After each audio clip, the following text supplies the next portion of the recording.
Hello everyone and welcome to my channel. I hope you all are doing well. If you're new to my channel, my name is Amaka Njoku. You're welcome. My returning subscribers, thank you so much and I appreciate you all. So in today's video, I'm going to show you how I made this simple cornrow.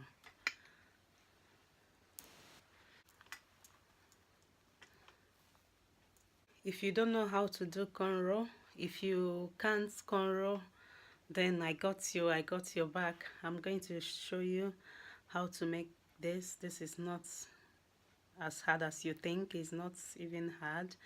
If you just look properly, you'll just see how I made it.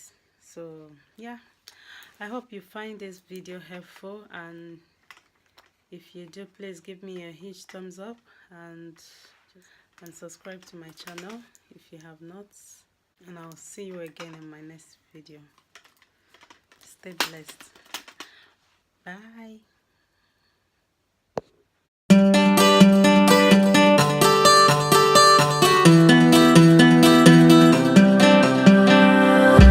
I'm making this the last time I break down,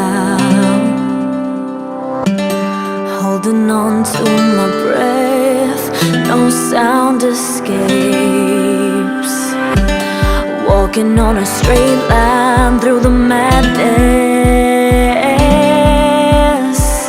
To make your cornrow, you need this type of pin, combs, or you can use something like this. You can use something like this. You can use something like this. If you're the type that when you're doing, you use cream and you feel like the hair is like slippery, you might not want to use it. You can just leave it, but just a little bit, will be okay. So the next thing I'm going to be using is this edge control. You can use any type of edge control, but I'm going to use the olive one today. So without any delay, I will just go ahead and I took a little bit of this. You don't need too much, so I'm going to put it on this hair. And so the next thing I'm going to do is to brush it.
invincible.